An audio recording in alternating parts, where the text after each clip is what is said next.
Hello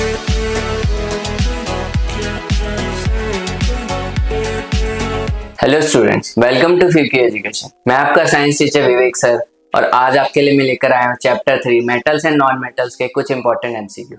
तो चलिए शुरू करते हैं। पहला question, which of the following is the correct arrangement of the given metal in the ascending order of their reactivity. इनमें से मेटल्स को हमें अरेंज करना है असेंडिंग ऑर्डर में। तो जैसा कि हमें रिएक्टिविटी सीरीज पता है, फर्स्ट पे आता है पोटेशियम, सेकेंड पे सोडियम, थर्ड पे मैग्नीशियम, थर्ड पे कैल्शियम, फोर्थ पे कैल्शियम, फिर एल्यूमिनियम, फिर जिंक, फिर आयरन, फिर लेड, फिर हाइड्रोजन, फिर कॉपर, फिर सिल्वर, फिर गोल्ड। तो जैसा कि हम देख रहे हैं यहाँ पे जिंक, आयरन, मैग्नीशियम और सोडियम दिए हुए हैं। तो हमें इनमें से इनको अरेंज करना है, सबसे ज्यादा रिएक्टिव कौन से होंगे। जैसा कि हम देख पा रहे हैं सोडियम इनमें से सबसे ज्यादा रिएक्टिव है, सोडियम। सेकेंड मैग्नीशियम, थर्ड पर है जिंक एंड देन फोर्थ पर है आयरन। तो इनमें से ऑप्शन चेक कर लेते हैं। फर्स्ट जिंक, आयरन, पहला ऑप्शन गलत है। दूसरा ऑप्शन देख लेते हैं, sodium, magnesium, iron and zinc, ये भी गलत है। तीसरा ऑप्शन देख लेते हैं, sodium, zinc, magnesium and iron, ये भी गलत है। फोर्थ ऑप्शन चेक कर लेते हैं, सोडियम फर्स्ट पे, सेकेंड पे मैग्नीशियम, थर्ड पे जिंक एंड फोर्थ पे आयरन।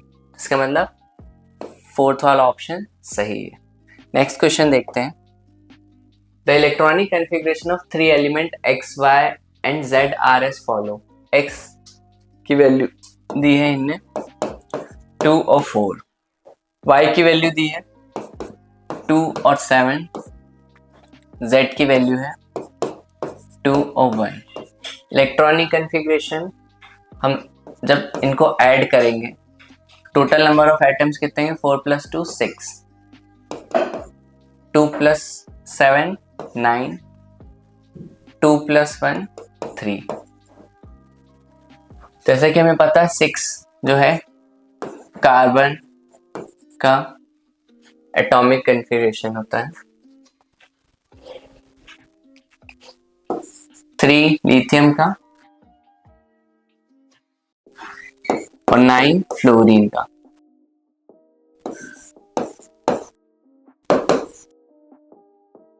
सो हमें बताना है इनमें से कौन सा आयनिक कंपाउंड फॉर्म करेंगे। आयनिक कंपाउंड होते हैं, आयनिक कंपाउंड वो एलिमेंट होते हैं जो कि इलेक्ट्रॉन शेयर करने के बाद एलिमेंट बनाते हैं। तो जैसे कि हम देखते हैं, ये हमारे शेल्स होते हैं। पहली शेल होती है के शेल, फिर एल, फिर एम और उसके बाद होती है एन। सो पहली शेल में 2 इलेक्ट्रॉन होल्ड कर सकता है एटम, दूसरे शेल में 8, तीसरे में 8 और फोर्थ में 18।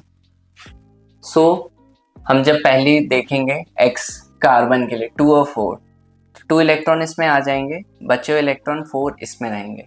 इसको 4 एटम्स की और जरूरत है ऑक्टेट कंप्लीट करने के लिए।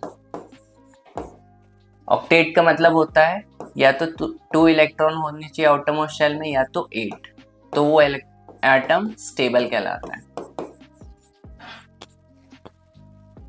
सो इसमें 4 एटम्स की और जरूरत है, तो ये शेयरिंग से होगा, ना कि ट्रांसफर से। वाई इलेक्ट्रॉन को देखते हैं एक बार, वाई एटम को, 2 और 7, फर्स्ट में 2, सेकेंड में 7, इसको 2 इलेक्ट्रॉन्स की और जरूरत है। थर्ड जेड 2 और 1 3, लिथियम 2 and 1, तो यहाँ पर हम देख सकते हैं कि सिर्फ ये दोनों ही शेयरिंग कर सकते हैं, क्योंकि वाई फ्लोरीन को भी एक इलेक्ट्रॉन की जरूरत है और लिथियम को भी यहाँ पर 7 इलेक्ट्रॉन की जरूरत है, तो ये दोनों मिलके शेयरिंग करेंगे। सो आयनिक कंपाउंड में शेयरिंग मस्ट है, शेयरिंग ऑफ इलेक्ट्रॉन। सो सिर्फ Y एंड Z मिलके आयनिक कंपाउंड बनाएंगे। सो सेकेंड ऑप्शन ही सही है। नेक्स्ट क्वेश्चन देखते हैं। The process in which a carbonate ore is heated strongly in the absence of air to convert it into metal oxide is called. So वो process को क्या कहते हैं जिसमें कार्बोनेट ओर को स्ट्रांगली हीट करते हैं इन the absence of air, means in the absence of O2। सो उसके बाद वो मेटल कन्वर्ट हो जाता है मेटल ऑक्साइड में। उस प्रोसेस को हम बोलते हैं कैल्सिनेशन। रोस्टिंग होता क्या है? रोस्टिंग वो प्रोसेस होता है जिसमें सोडियम और हीट करते हैं strongly in the absence of air to convert it into metal oxide. So ये ऑप्शन गलत है। रिडक्शन हमें पता है, इसमें रिमूवल ऑफ ऑक्सीजन होता है। अगला क्वेश्चन हम देखते हैं। In the thermite welding a mixture of dash and dash is ignited with a burning magnesium ribbon which produce molten iron metal as large amount of heat is evolved. So thermite welding में क्या दो elements का mixture होता है जिसके वजह से heat evolve होती है?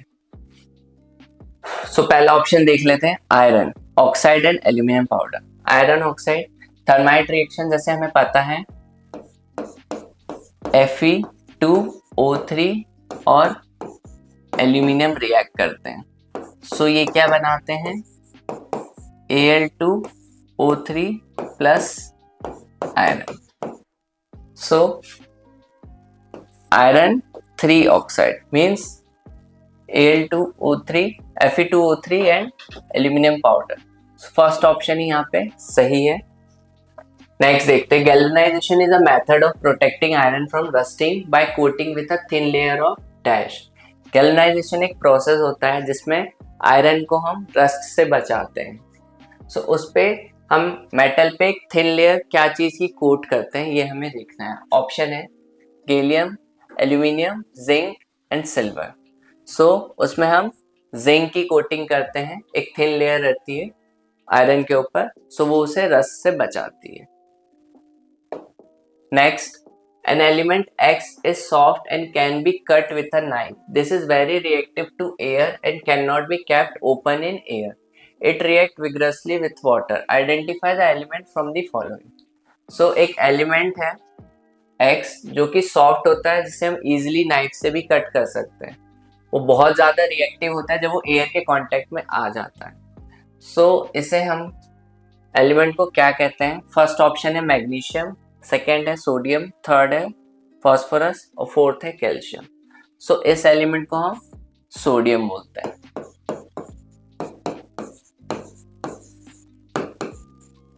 सो एक और एलिमेंट है जो बहुत ज्यादा विग्रसली रिएक्ट करता है एयर के कांटेक्ट में आके, उसका नाम है पोटेशियम।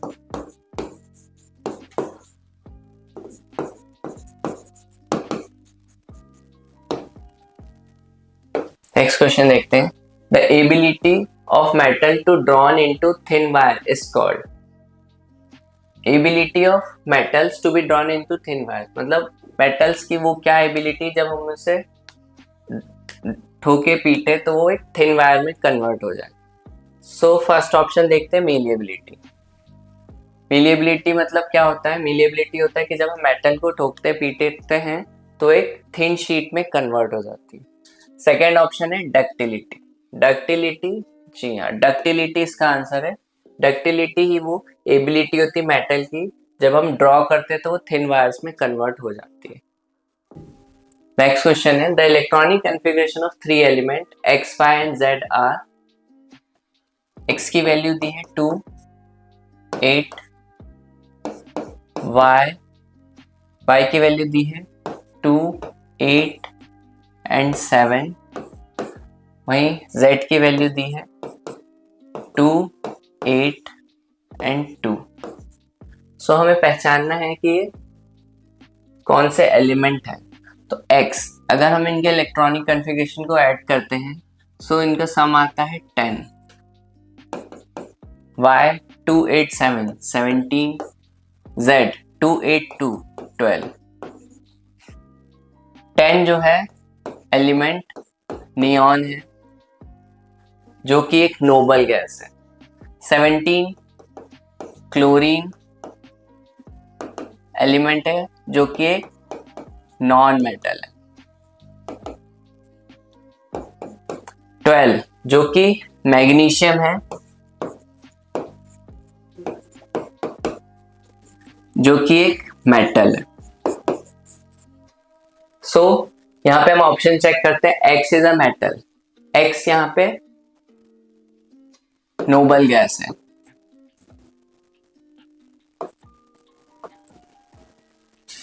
सो X मेटल नहीं है, Y is a metal, Y यहाँ पर नॉन मेटल है, Z is a non metal, Z यहाँ पे मेटल है। फोर्थ ऑप्शन है Y इज नॉन मेटल, जी हाँ Y एक नॉन मेटल है और Z एक मेटल है। इसका मतलब फोर्थ ऑप्शन सही है। नेक्स्ट क्वेश्चन देखते हैं। The electronic configuration of metal is 281, the metal is likely to B.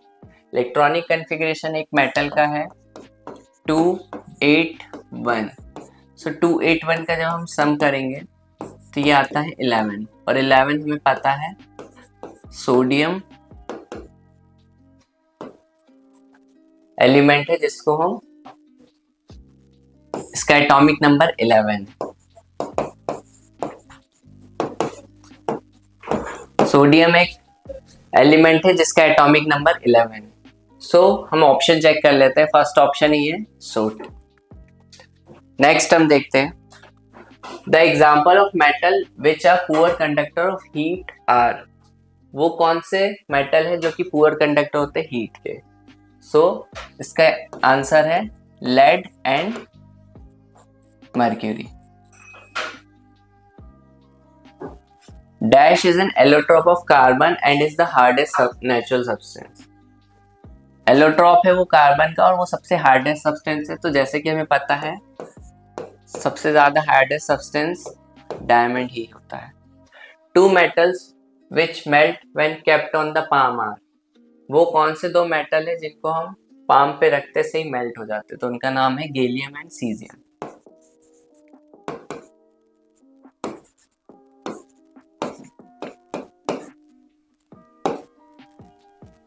The extraction of metal from their ore and their refining them for use is known as, इस process को हम बोलते हैं metallurgy.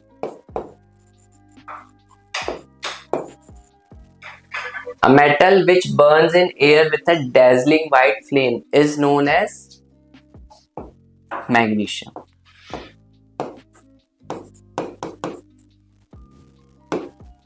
तो ये थे हमारे chapter 3 metals and non metals के कुछ इंपॉर्टेंट एमसीक्यू। आई होप आपको समझ में आए होंगे। अगर आपको कुछ भी डाउट या क्वेरी हो तो आप हमें कमेंट सेक्शन में पूछ सकते हैं। आगे हम इसी चैप्टर से रिलेटेड शॉर्ट टाइप आंसर और लॉन्ग टाइप आंसर की सीरीज भी लेकर आएंगे। तो हमारे चैनल फ्यूक्यू एजुकेशन से जुड़े रहें और हमें लाइक एंड सब्सक्राइब करें। Thank you.